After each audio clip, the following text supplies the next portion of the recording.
fitness enthusiasts and ultimate frisbee aficionados to the TOBU Fitness Podcast.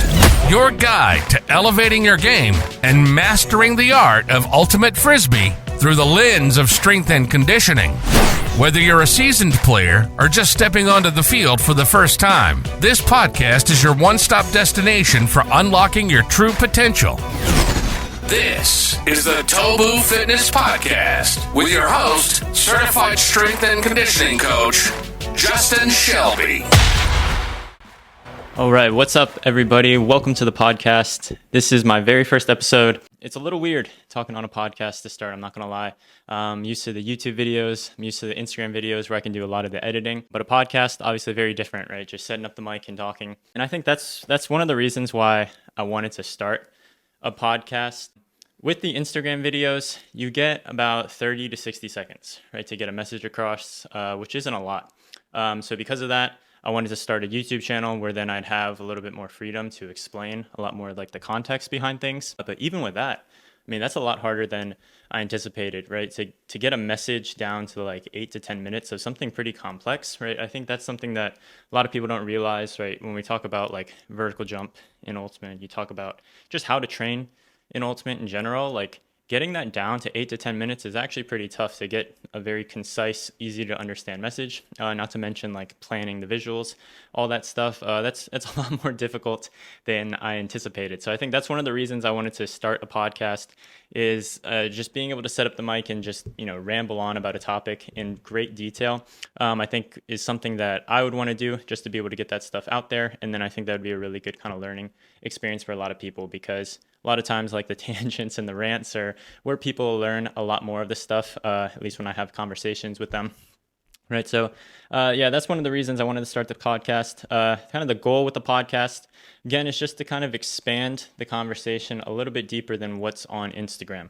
Right. Admittedly, Instagram, it's all about showing off kind of the fancy stuff. Right. If I show off like a really fancy cutting exercise, or really show off a really fancy, exercise in general, and I say, oh, this is specific to Ultimate, like, that stuff does really, really well.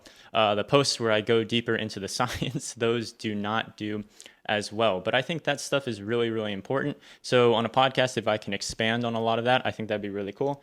Also, just like bringing on people. Like I know there's a lot of podcasts, and this is just the typical podcast format, where you just bring somebody on, you interview them, and then you send them on their way, right? And the content itself is the information you're learning about that person, right? I think that stuff's really cool. I think there's a lot of podcasts like that in the Ultimate space. But I want to bring people on just to learn a little bit more about like their training background, right? And I think if we can get a little bit deeper into like what makes the best Ultimate players, like what made them the best Ultimate players, right? I think that's something I want to learn a lot. Like I want to have those conversations with some of the best players. And I want to be able to take that to you guys and kind of show that and say like, okay, like here are the common themes of some of the best players, right? What was their background like? Like what are the things that they're doing? What are the things that they're currently doing? And I think that stuff would be really, really cool to kind of showcase and go through. But in this episode in particular, I want to introduce myself a little bit. I realized that through my time doing TOBU Fitness and talking specifically about Ultimate, I haven't really talked about myself too much, and I realized there's a lot of people, like including my clients, who really don't know who I am, right? They don't know anything about my background. When I do my weekly Q&A, like a lot of the questions are like, hey, what even is your background? Like, do you even play Ultimate? I want to introduce myself, kind of go through the story of who I am, how TOBU Fitness got started. Yeah, kind of like the TOBU Fitness origin story. One of the first things I think it will be fun to talk about is if you know me in person, like I'm not at all like I am on Instagram. Like in person, I'm probably one of the most introverted people you'll ever meet. Like pretty much in any social group I've ever been, I've always been known as the quiet one. I'm always known as the one that doesn't talk. So it's kind of ironic then that I have a podcast, I have a YouTube channel, I have an Instagram where my face and me talking is pretty much how I'm known, how I make my money, right? It's if you know me in person, I'm pretty much the complete opposite. So I think that's pretty funny there. But yeah, right now I work as TOBU Fitness. So TOBU Fitness is my Instagram account, it's my YouTube channel, but it's also my business name. I'm an online personal trainer and strength and conditioning coach. So What that means is I work with clients directly online. Right now, I'm working with about 40 clients, primarily ultimate players, right? That's my thing. I specialize with working with ultimate players. That's kind of the niche that I've worked into, but still work with some power lifters, some bodybuilders, some basketball players. So it's not just ultimate players, but that's definitely who I like to work with. Also in the online space, it's not just like setting up a Zoom call and like watching them work out and coaching them through that, right? That's probably the most boring thing I've ever done. I've done that a couple times in the past. Definitely wouldn't do that, right? The online training it's like setting them up a workout plan, right? They go out, they do the workout plan on their own. They can record videos of themselves doing the exercises, but it's kind of that feedback that you'll get. So, they're doing the workouts on their own, but they're getting feedback from me. They're getting communication from me, and I'm adjusting their workouts kind of week to week. So it's like getting all the good parts of a personal trainer without having to pay directly for their time. Like that's one of the reasons that personal trainers, specifically in person, are super, super expensive is because you're just paying for their time, right? And people's time is expensive. But if you can get all the benefits from a personal trainer without directly paying for their blocking them off for an hour or, an hour 30, whatever it is, then a personal trainer can be a lot more cheap. It allows regular people, I think, that don't have like the budget for a personal trainer 4 to 5 times to work with somebody, and then allows me to work with a lot of people as well. So that's really cool. Yeah, that's my main job right now. I'm also a massage therapist. Not that there's anything wrong with like the stereotypic hippie massage therapist, like the relaxation type thing. That's just not what I do. I work more in like the medical and the therapeutic side and the sports side of things. So I've got some background in that I'll talk about. But right now, I work 1 day a week at a sports chiropractic clinic as the massage therapist. So that's pretty cool. Just to kind of mix it up and also just work with more people in person, specifically people with injuries, right? People don't come to me because they just want like a relaxing massage. They come to me because they are in pain and they want to get out of pain. So it's a little bit of like a learning experience for me as well. Like I get to know the anatomy a lot more. I get to know injuries a lot more. And then of course, just to get help athletes get out of pain, I think it's always something that's really cool. And then as far as my playing career, this is my second club season. Right now, we're in the middle of it. But I play for an open team called Alamode out of San Antonio, Texas. Yeah, second club season ever. We just finished up Select Flight East in Ohio at the end of July. I'm recording this in the middle of August, and then we've got our next tournament is sectionals, which is the beginning of September. A little break right now. I've got about a month break, but yeah, then we'll be going right into it. So really exciting stuff. So that's pretty much everything about me right now. I think when I go through like the background here, you guys will kind of see a little bit more about how it all kind of weaves in. I grew up in Northern Virginia, so the suburbs of Washington, D.C.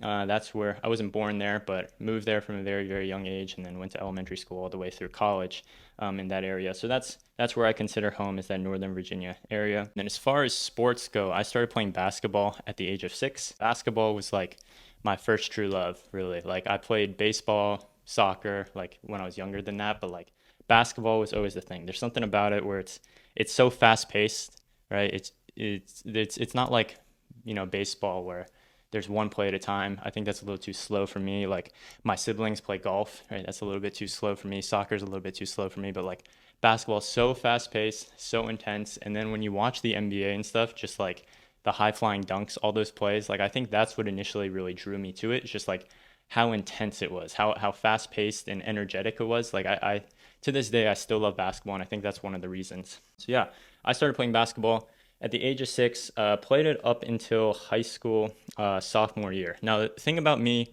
growing up is I was always known as the shortest kid. Like now I'm 5'9", which I think is about like average height for men. So I wouldn't consider myself short, but definitely not tall by any means. But like growing up, I was the shortest kid. I might put, if you're watching the YouTube video of this, I might put some like pictures up here of me when I was little. But like I always looked super, super young, always looked super, super short. Freshman year of high school, I was like 5'2", 5'3", but I looked like I was 9 years old. Like it was bad, right? So being the shortest kid, you obviously have to adapt, right? If you want to continue playing at a pretty high level. And I mean, 4th, 5th, 6th grade into middle school as well, I was playing like travel basketball, AAU basketball. So I was playing a lot, playing with kids that were very good. a lot taller than me. Like you have to adapt and get a lot better that way, right? So as a shorter person, obviously the things I had was dribbling, passing. You have to be able to shoot, right? Create separation. I would like to consider myself like I was pretty quick, right? Had a pretty good first step, a little bit spring year. Obviously not very strong, being that short, right? So getting bullied a lot kind of in the post and stuff like that. But yeah, I think from what I remember and kind of what I'm told is that I would play with heart. Like I wouldn't, even though I was shorter, I wouldn't let people just kind of like trample all over me, right? Like if people thought they had a mismatch and they would post me up, like I'd hold my ground and be able to stop them, stuff like that. Just kind of playing to my strengths. And yeah, kind of thinking back on it too, like even though I loved basketball, I didn't really like grind basketball, if that makes sense. And not saying that, a kid has to grind. I think now, now with their social media and kids kind of have more access to seeing like what NBA players are doing, what Division 1 players are doing, and seeing like, oh, like they're grinding, right? They're working every day, they're training, like that's what I have to do. Like now that they might be able to like romanticize the grind a little bit more, there might be some like younger kids that are out there like working a lot more. But I definitely was not like that. Like, my parents would take me to clinics, they would take me to camps, and I'd train and practice then. Like, I'd go to team practices, but I was rarely ever out there like by myself playing basketball. And now that I kind of reflect on it, I wonder like how much I actually really like the sport. Like, I knew I liked the sport, I liked playing, but I wasn't doing anything extra outside of the sport. And like I said, I think that's okay for a kid, right? Not saying that like a kid has to dedicate all their time to like getting better, right? But that was always just something interesting because I think now about Ultimate and like, how much I like Ultimate, but also how much I want to like actively do stuff outside of practice and outside of playing to get myself better. Like I had none of that when I was little. So I wonder if it's me maturing, if it's me kind of changing sports, what it is. But I always found that interesting. But yeah, played freshman year of basketball in high school. Played JV basketball my sophomore year, and that was the end of my basketball career. I was still 5'3" sophomore year, realized really probably wasn't going to make the varsity team, right? Unfortunate thing was I hit my growth spurt the summer going into my junior year. So junior year, I was then 5'9", the height that I am now, but probably still wouldn't have been good enough to make the basketball team. So that was the end of my basketball days. Still love basketball, like I said. Really set me up like athletically, I think, for the rest of my life, which was really, really nice. Really fortunate I did that. One thing I did start, though, sophomore year was running cross country and track. And that's what I did the rest of my high school career. So sophomore year, I ran cross country and then outdoor track. Junior year, I did all three, cross country, indoor, and outdoor. And then senior year, I did cross country and then just indoor track. And then during indoor track senior year, ended up quitting just because it was tough as well. There was another thing where like I liked being athletic, but man, running's tough. Like I was a distance runner because, like I said, I was 5'9" at that point, like my junior year, but I was still super, super small, super skinny. Did not have the genetics nor the build to be any sort of sprinter or jumper. So distance was really the only thing I could do.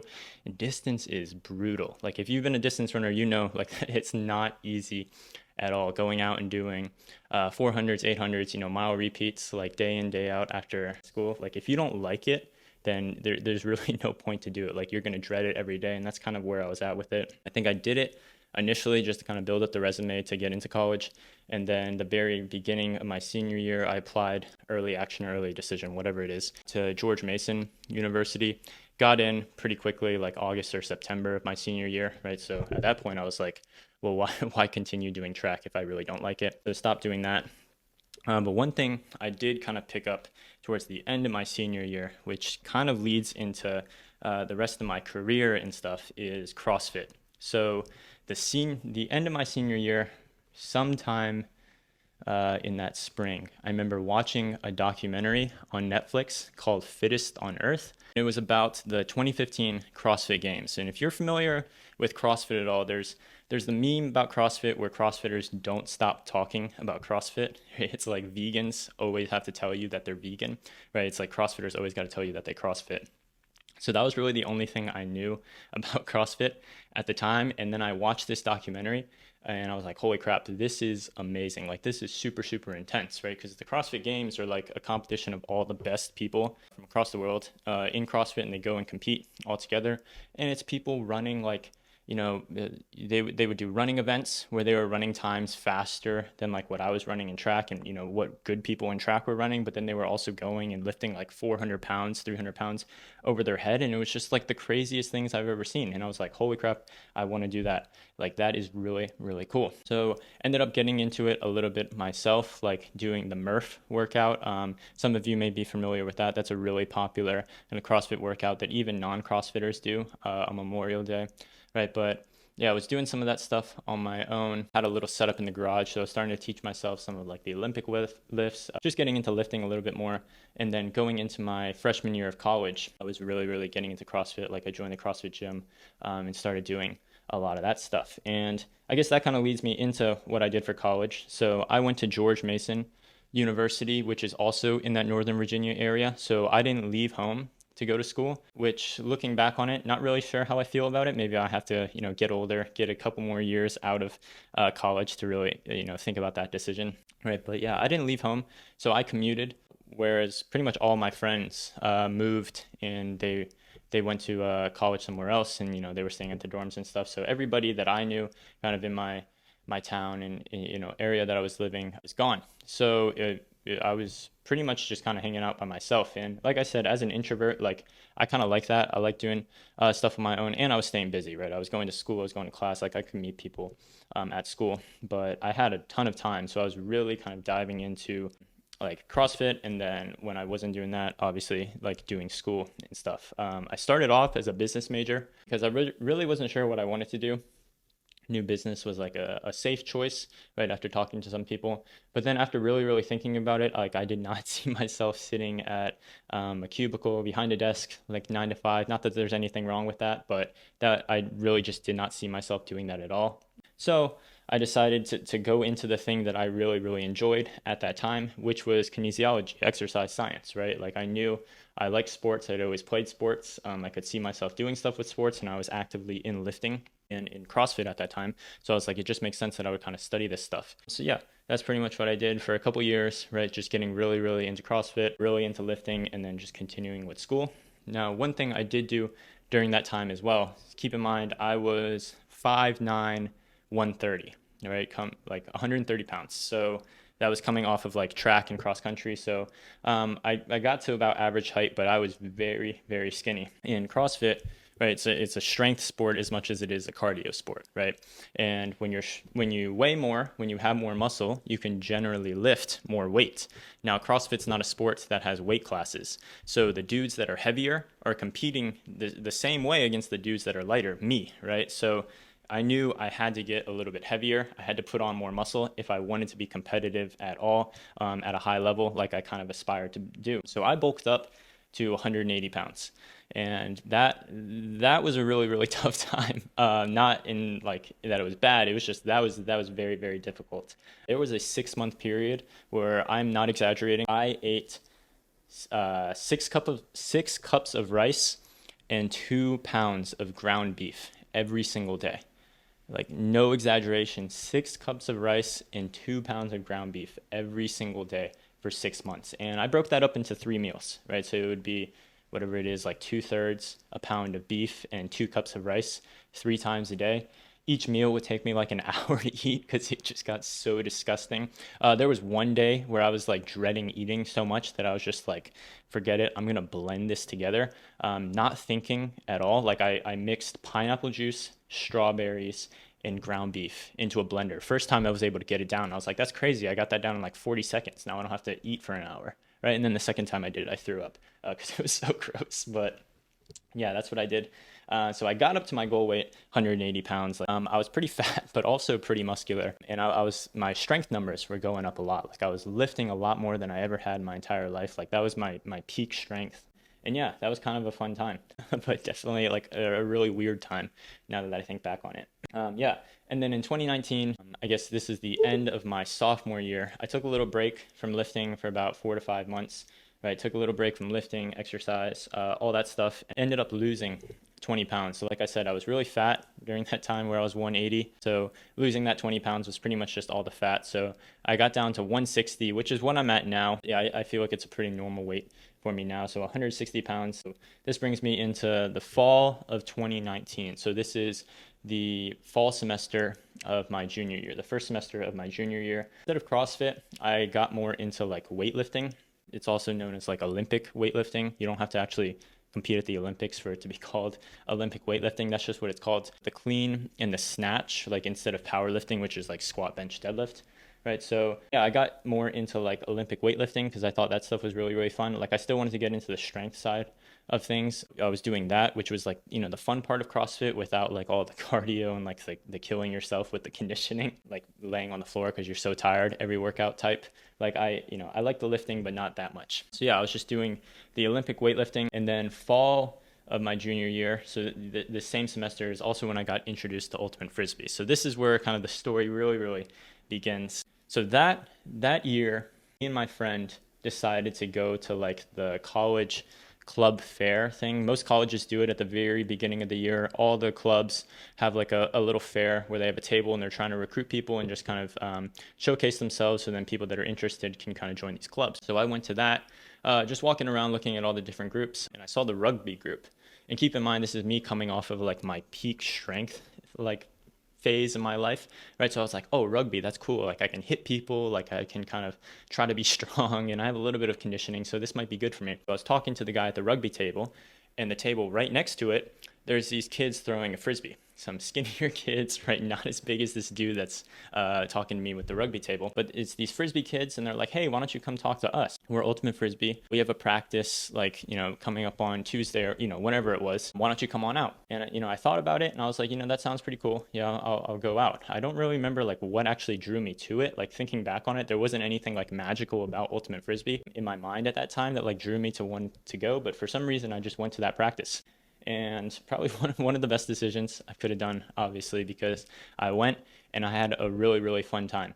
So at George Mason, at that time, like there was a lot of seniors on that team. There was kind of a group of guys that had gone through like from freshman all the way through together. So like that was kind of their year where like this was their last year, maybe all playing together. Like they had all had a bunch of experience together. So like they were shaping up to be a really, really good team. They also had some good additions. One of those was AJ Merriman, who plays on the DC Breeze now, but he was going to play with us for that year. So he was at that practice. AJ can throw, right? AJ can put it. And at that time, I didn't really know how to play. I didn't really know the rules. Like I remember doing drills and stuff, and like people would be like, oh, you're supposed to throw a flick there. And I'd be like, I don't even know what that is. We ended up finishing with a scrimmage, and like I just saw AJ putting a couple deep balls to people in the end zone. And I was like, okay, I can run deep. Like I'm faster than my guy. Like I'm quicker than my guy. Like I can just run deep, right? And every single time I ran deep, AJ would put it. And I think there was like 3 hooks in a row that I caught from AJ. And like that feeling was addicting. That feeling was nice, where I was like, oh, this is so cool. I didn't know, like I was blessed with just a really good thrower at that time. But that was a really, really cool feeling. And that kind of got me hooked. And how I thought about it then, and how I still kind of think about it now, is Ultimate Frisbee is really just basketball with more space, right? Like in basketball, if you want to cut, like your cut has to be at the right time. If you're half a second late, like it's going to get like blocked or it's going to get denied because, there's such little space that people can recover so quickly. But Ultimate, on the other hand, you have so much more space. So like even in theory, if you're late by a second or two, you have more space where you can like still, if you're faster than your guy, if you're quicker than your guy, you can still create that separation even if you're late, right? So if you're on time, it's perfect, right? If you're thinking about it, or if you're coming from kind of a basketball background and you're thinking about cut timing in a basketball way, like the game almost slows down for you when you're playing Ultimate. So that's why I feel like kind of coming into Ultimate, I naturally had kind of a good sense of the game, good sense of cutting and stuff like that. Not saying I'm perfect at all. Like I still have a ton to learn. Like I really struggle in a hoe stack, for example, just to kind of humble myself a bit. But like a vert stack, for example, just like made a ton of sense for me from the beginning. Just kind of like natural kind of cut timing started to make sense for me. So that's kind of one of the other things that really, really drew me to it, is that it just already kind of made sense coming from a basketball background. And I found it really, really fun. That's kind of what I did. I ended up playing with that team for the fall semester, which was like the preseason. I played O-line, which was really cool. And again, like there was AJ, but then there was all this other group of like seniors and really, really experienced guys, really, really good handlers on the O-line and on the D-line. I got to play on the O-line as a cutter, as a rookie. That was really, really cool. Yeah, like blessed with, guys that could put the ball So I was able to cut really, really well, just kind of get open from them. And yeah, we played the whole fall season, which was like the preseason, right? Then we had winter break. Come back from winter break. Now we're in January, February. I think we had one, maybe two tournaments. And then March hits, which is COVID, right? March 2020 is COVID. So season gets cut short, right? This is my junior year I started playing, right? At that time, we didn't know that we weren't going to come back. So that was the end of my college career. It was one preseason and then like one in-season tournament, right? So my eligibility might be like my clock might have started there and I might be done, right? Which kind of sucks to think about. Like after talking to everybody who has played like 4 years of college ultimate, like kind of missed out on that, but it is what it is, right? So during COVID, like I said, I was already living at home, so not much changed. Now I just didn't have to go to school. Before I was commuting to classes. Now all my classes were just online. So that opened up a ton of time. So during COVID, pretty much I did 3 things every single day, right? I had a garage gym, also had a little brother, or I have a little brother who's a few years younger than me, right? So him and I would work out in that garage gym every single day for like 2 to 3 hours a day. We were doing like bodybuilding stuff. We were doing like some plyometrics. It was just like we had all the time in the world pretty much. So we were working out a ton. Also, we were throwing every day because although I didn't get to play that much ultimate, like I kind of got addicted to it. I was like, well, I want to get better. And as a cutter, you don't really have to get out of your comfort zone that much and like get better at your throws. But I had all the time in the world. So we were doing like the Kung Fu throwing routine, if you're familiar with that, pretty much every single day, like throwing for an hour, 2 hours. And that's something I really credit to like helping improve my throws. I'm still somebody that really struggles with throws. That's definitely not my strong suit. But like from the point where I was like brand new and could only reset the disc to now like actually feeling confident, I attribute that to like spending every single day in COVID, like an hour or two, really dialing that in. And also during COVID, that's when TOBU Fitness was born. Yeah, that's a funny story as well. So there's 2 reasons I started TOBU Fitness. So I started it as the social media, the Instagram account, and then it kind of bled into becoming the business. So it wasn't like the business and then the social media to promote it. It was the social media and then the business kind of was born out of that. But the 2 reasons I started the social media account, right? One, teaching is the best way to learn, in my opinion. And when I started TOBU Fitness, it didn't start as Ultimate Frisbee content. That came way, way later, and I'll talk about that in a little bit. It just started as like very general fitness stuff, like how to grow your chest, how to do a bicep curl, like that stuff. And I wanted to get really, really good at the basics, at the simple principles and the basic concepts. And I figured the best way to like fully understand that is if you can teach it, right? So that was the first reason. And the second reason is because, and especially during COVID, when like everybody was making content, there was so much information out there, right? It's like a vast sea of information. Like if you just Google, how do I do a squat? You're going to get like 10,000 different responses that are all going to say something completely different.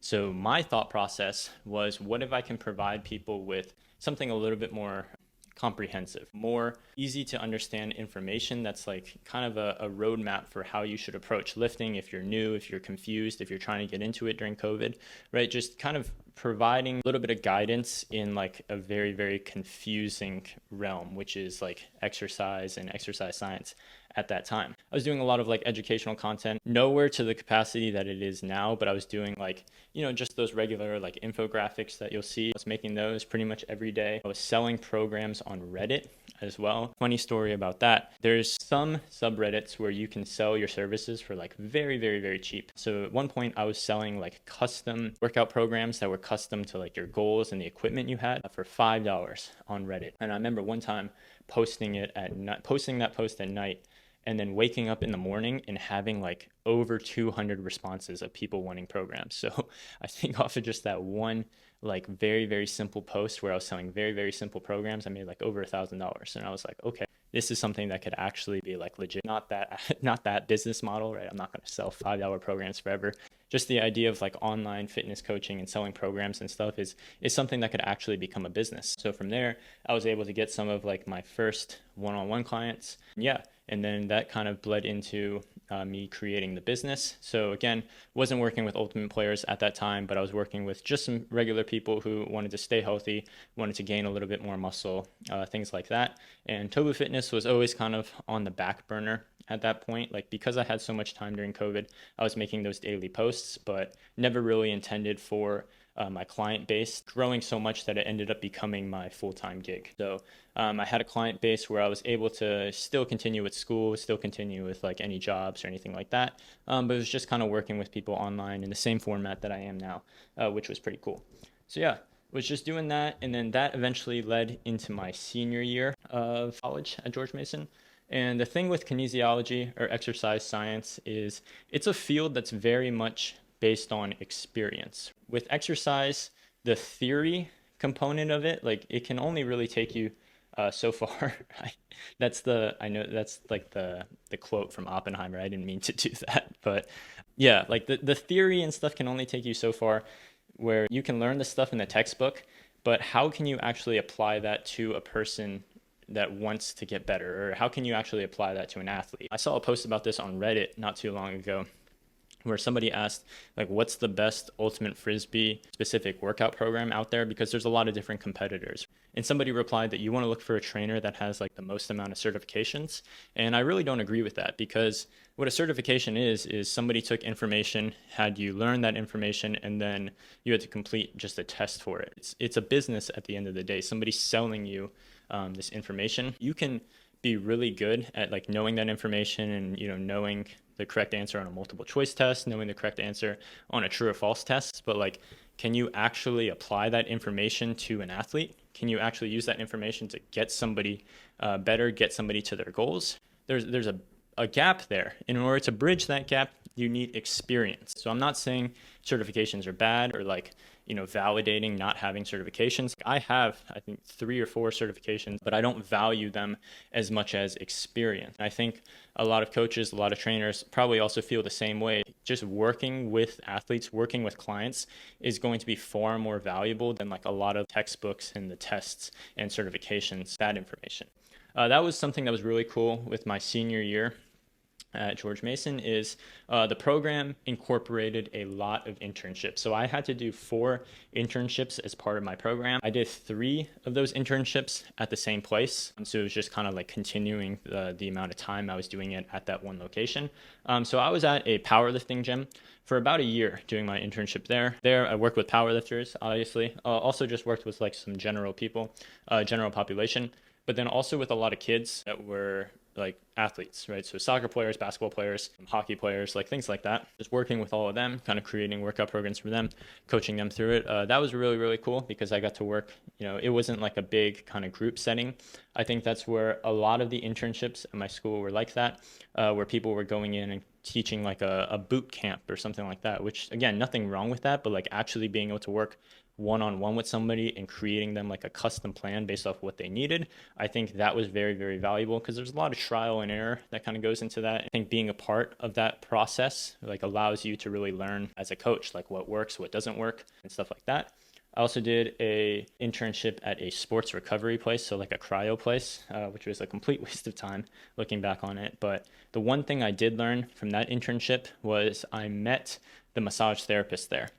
And the massage therapist there was this big bodybuilder dude, like all tatted up, just like did not look like a stereotypic massage therapist at all. And he worked with a ton of bodybuilders, right? So it was the first time I'd ever seen massage, like outside of the stereotypic, like hippie, cucumbers on your eyes, essential oils in the air type vibe that like I was just always pictured it as. Like this was like a guy working with athletes. And I was like, that is so cool. And I had a professor earlier in like my freshman or sophomore year as well, he was a coach, did a lot of personal training and stuff, but he was also a massage therapist. And he kind of said that becoming a massage therapist really, really helped him understand the anatomy just to an entire different level, right? So then when he was coaching, when he was personal training, like he just understood the body a lot better. And this guy that I met at the sports recovery place kind of said the same thing. If like your understanding of anatomy just really changes when you're actually working hands-on with people, right? As a personal trainer, I'm never really touching my clients, not like a massage therapist would, obviously. So you don't really,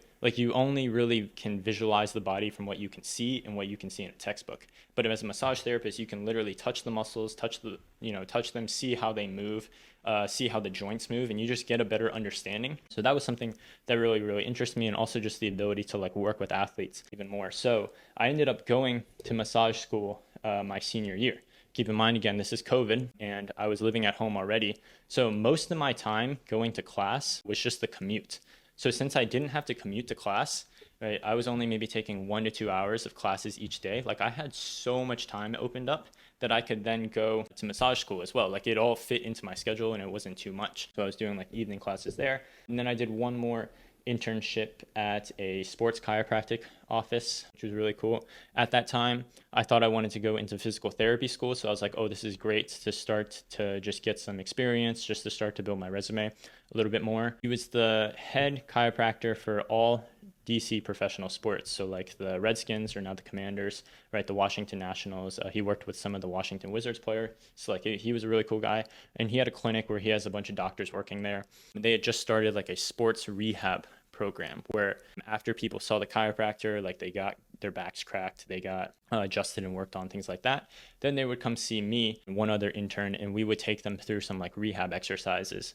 So that was a really, really cool time where like I learned a lot about rehab, but I also, again, kind of got that autonomy to like work directly with people one-on-one and have like a huge hand in the rehab process. And I credit that to teaching me a lot of the stuff that I kind of know now. If you follow me on Instagram, you know, I talk a lot about like mobility. I talk a lot about like knee health, back health, Achilles health. I think I have kind of an understanding on like injuries and injury management and rehab, like a better understanding maybe than most trainers, just because of that time and that experience that I got learning from them. So that was something that was really, really cool. But yeah, during that time, like the beginning of my senior year was pretty chill because, like I said, didn't have to commute. So there was more time opened up, but I ended up filling my schedule. So by the very end of this senior year, I was doing like one internship in the morning. Then I was going to a different internship in the afternoon. And then I was going to massage school at night. So like my days were completely packed. But it was really fun because I was learning a lot and I was doing stuff that I really, really like to do.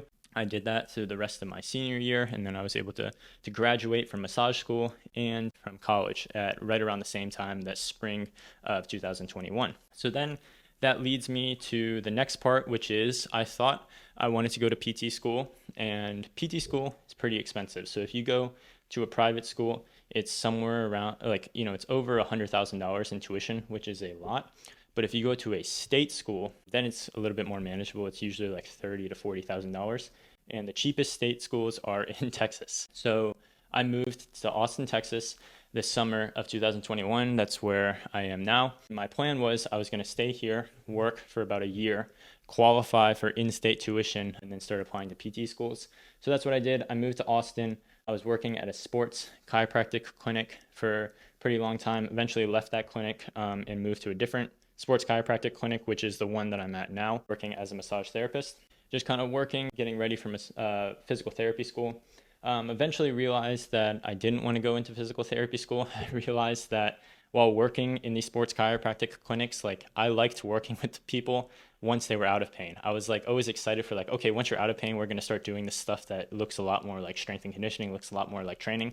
And I just eventually started thinking to myself, if you're always so excited to do the strength and conditioning part of it, why don't you just go more into strength and conditioning? Why are you going to go into physical therapy if you're more excited about the training and the strength and conditioning side? So that's eventually the decision I ended up making, where after about a year of working and kind of thinking about things and kind of going back and forth on if I wanted to go to PT school, if not, the summer of 2022. So after a year of living here in Texas, I started my master's in kinesiology. So that's currently what I'm doing. I'm in grad school for exercise science, kinesiology, all pretty much the same thing. But yeah, currently getting my master's. Moving to Texas was really the thing that kind of sparked my like love for Ultimate again, because during my whole senior year, again, because of COVID restrictions, like they weren't playing as much Ultimate, and I was also just super, super busy. So didn't really play Ultimate at all. But moving to Texas, right, it's warmer here all year long. So you can play Ultimate pretty much all year round. And moving here, I didn't know anybody when I moved here, right? All my family's back home in Virginia. I just kind of plopped here all by myself. So getting out and playing Ultimate was like one of the few ways that I could actually go like, you know, talk to people, go do something. So that's pretty much what I obsessed over the entire time. If I wasn't working, I was here like, you know, studying how to train for Ultimate, right? I was trying to get myself better at Ultimate, like actively going and working out, actively like studying film, like going to pick up, like working on things on my own. Like I was like, when I say obsessed, like I was truly obsessed. It was like wake up at 4 a.m, do a workout, go to work, come back, either play like, in the evening, play pickup or do another workout. It was just something I really, really liked. I was seeing that it was a sport that I liked. This was an environment where there's a lot of competitive Ultimate and the weather's nice so you can play. And I saw that there was an opportunity for me to grow and for me to get better at the sport. And that really motivated me to want to continue to kind of keep working at it. So the 2022, so last year was my first ever club season. I didn't play any at all in Virginia, but last year I played for a team called Firefly, again, an open team. We were half out of Houston, half out of Austin. That was really, really cool. That was a cool experience. Unfortunately, we didn't get to practice as much, right? Because when your team is split between two cities, you usually do pods, of course, but the Austin pod was like 5 or 6 people. Right, so we really didn't have practices. We had one practice in between Houston and Austin with the entire team once a month, right? So that was about the only practice we got.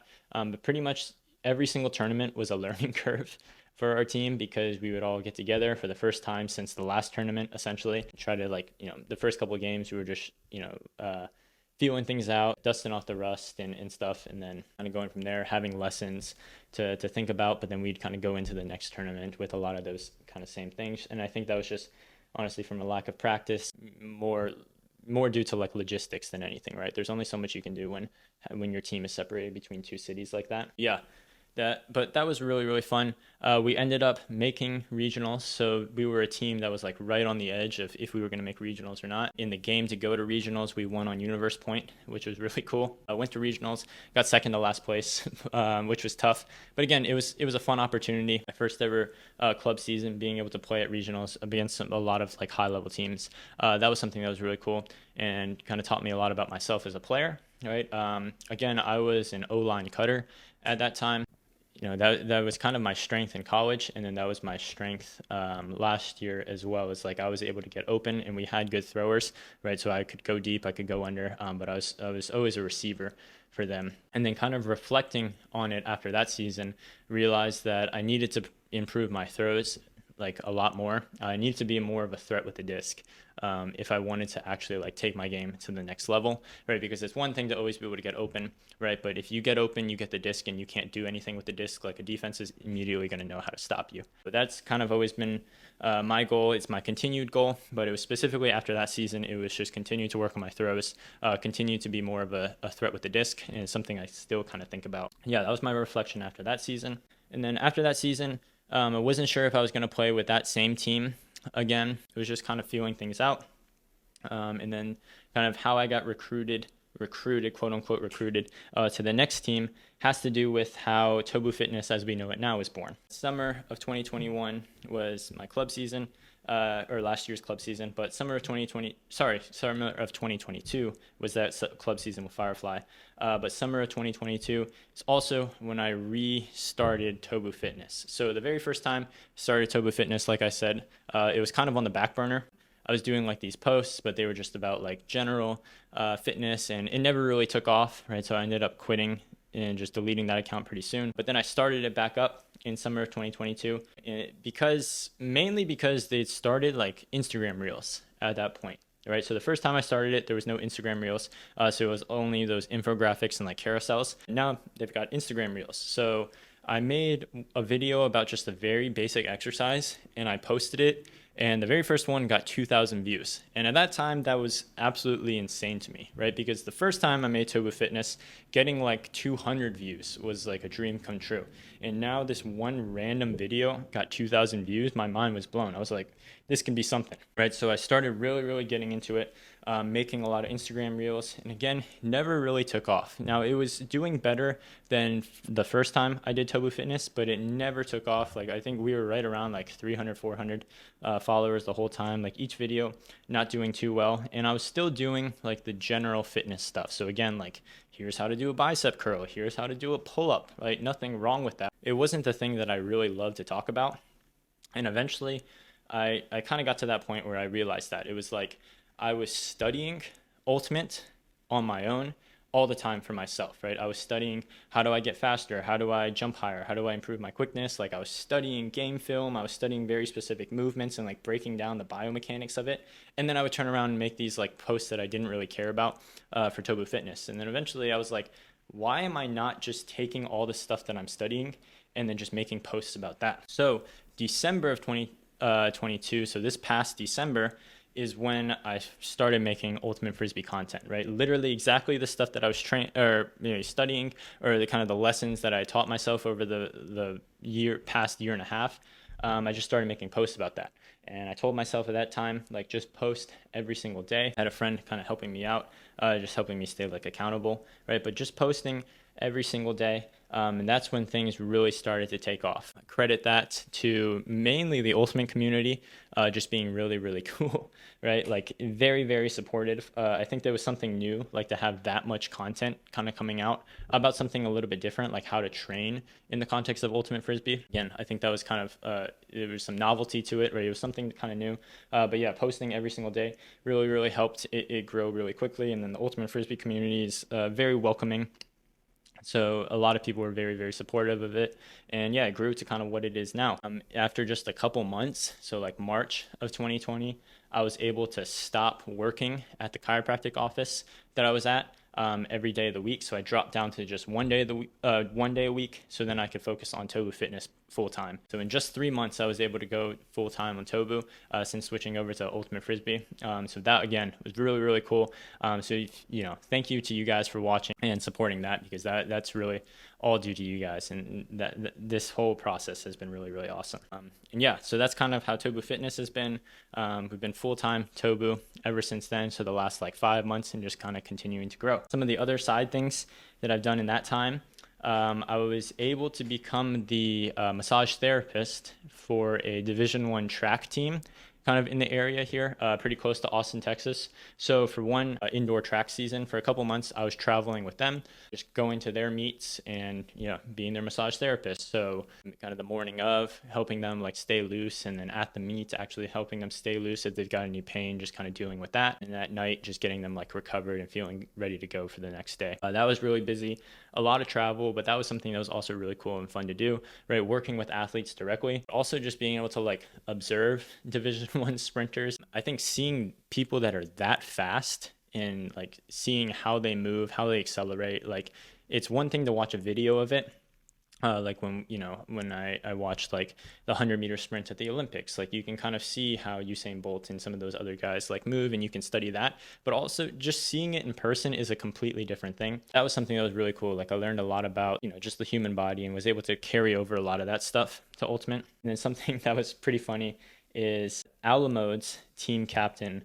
He commented on one of my TOBU Fitness posts, and he said, "Slide into my DMs." So this is a funny story I've talked to him about. Usually it's the opposite. People slide into your DMs, but he commented, "Slide into my DMs." Talked to him. And then, yeah, I came down to some like Alamode pickups and practices, and then tried out for their team, made their team. The rest is history. I've been playing for Alamode for this past season, and that was something that's really cool. Like I live in Austin, but I play for a team in San Antonio, so I commute down for practices, which is about an hour, 2-hour drive one way. But it's really worth it, because it's a team they're very structured, they're very intense, and they're a group of guys that really want to get better and really want to win, which I think it's hard to come by sometimes. Like I understand in Ultimate, like it's a fun sport, right? Nobody's getting paid to do it, at least not like a full-time job, right? So everybody's out there because they love it. And sometimes it's hard to find people that are like super, super committed, super, super disciplined, right? But this group of guys, it makes like the travel time worth it, because I know that 2 hours of practice is going to be very, very high quality, right? And I'd rather drive down for a 2-hour high quality practice than stay in town and do like a 3 to 4 hour practice where I know it's not gonna be the best use of my time. That's something that's been super, super fun. Some of the plans for the future for TOBU Fitness, because I guess that really brings us to today, to present day. That's about the entire story.